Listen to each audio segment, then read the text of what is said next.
Hola amigos, la naturaleza es increíblemente hermosa. Hay muchas maravillas impresionantes en el mundo. Una de ellas son las cascadas, lugares en los que el agua cae desde los escarpes. Una de las más grandes y hermosas son las cataratas del Niágara. Son conocidas junto con las grandes cataratas del mundo como las de Salto Ángel, Iguazú, como también las cataratas Victoria. Las cataratas del Niágara son enormes cantidades de agua que caen continuamente desde una altura de 57 metros, lo que atrae a turistas de diferentes países y hace que el lugar sea muy popular. Pero ¿sabían ustedes que no hace mucho tiempo las cataratas del Niágara se secaron y la gente podía caminar por el fondo tranquilamente? ¿Y qué aspecto tiene una cascada sin agua? En el episodio de hoy descubrirán quién secó las cataratas y con qué propósito, y otros datos interesantes sobre esta maravilla natural que nadie les ha contado. Les prometemos que será interesante.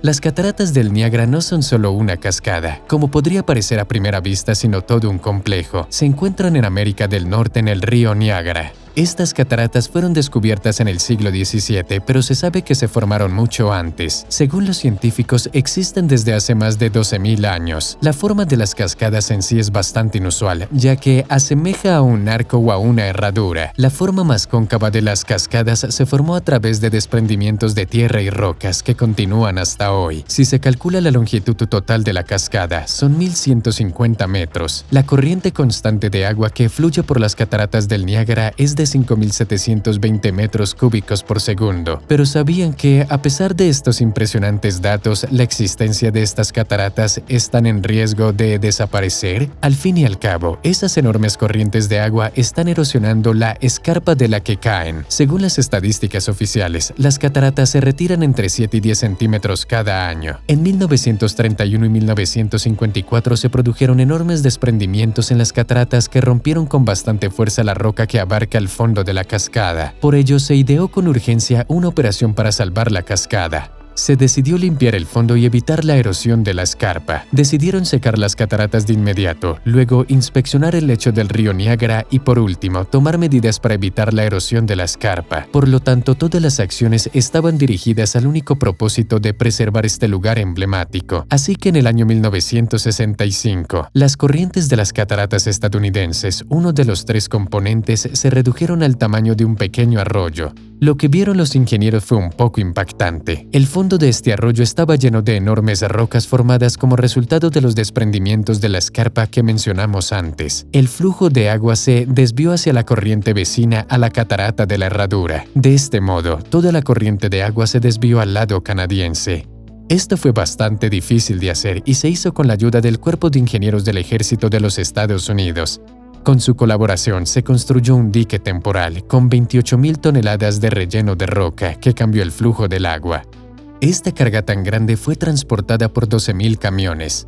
Se necesitaron alrededor de 5 años para construir por completo un dique tan grande. Mientras los ingenieros, constructores y científicos estudiaban las rocas del fondo de la cascada y la escarpada, los turistas y lugareños podían pasear tranquilamente por el fondo de la cascada. Recogían monedas que se habían tirado hace décadas. A veces, estos hallazgos tenían mucho valor por su antigüedad. Multitudes de turistas vinieron a ver las cataratas sin agua.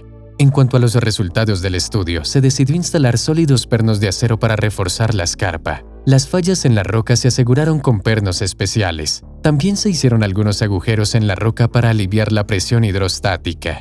En noviembre de ese mismo año, en 1969, la presa temporalmente que había estado desviando el agua fue derribada. Las cataratas estadounidenses comenzaron a regresar a su lugar habitual y las cataratas del Niágara recobraron su forma anterior. Este proceso no fue instantáneo, sino que duró alrededor de 5 meses. Un dato interesante es que la cascada llegó a congelarse. Es difícil imaginar una altura de hielo tan grande, pero fue el invierno de 1847 a 1848 que lo consiguió.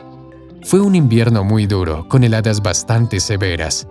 El lago Erie estaba completamente cubierto por una capa de hielo increíblemente gruesa.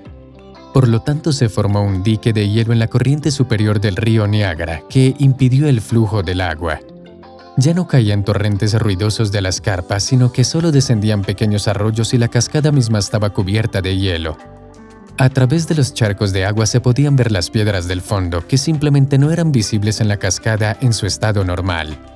Los lugareños y los turistas paseaban por el hielo, recogiendo diversos artefactos militares que se podían encontrar aquí de la época de la guerra de 1812. Algunos comerciantes intentaron sacar troncos del hielo y los más intrépidos empezaron a despejar el camino para los barcos.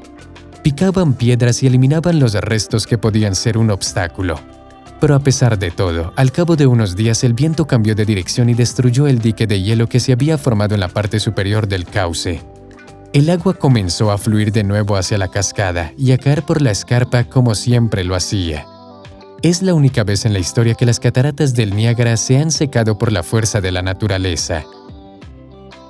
Hoy en día, la cascada ya no se congela, pero cuando la temperatura baja mucho se cubre de pequeñas capas de hielo. Sin embargo, el flujo de agua no se detiene. Por ello, en esta época del año, además del ruido de la caída de agua, se puede escuchar el sonido del hielo que cae al fondo. Si se evalúa el estado de las cataratas del Niágara en la actualidad, la mayoría de los puentes que se encuentran aquí son relativamente antiguos. Por lo tanto, no son muy seguros y necesitan reparaciones considerables. Para repararlos a fondo y con mayor comodidad, es posible que haya que volver a secarlas en un futuro próximo. Además, la erosión natural que se produce en la roca escarpada también requiere una intervención inmediata y soluciones innovadoras. Y no se sabe qué efecto tendrá esto en la ecología de la zona en su conjunto. Al fin y al cabo, si no se hace nada y no se presta atención a los problemas existentes, es posible que no se puedan conservar las cataratas para las futuras generaciones. Amigos, eso es todo por hoy. Denle me gusta, suscríbanse al canal y hasta pronto.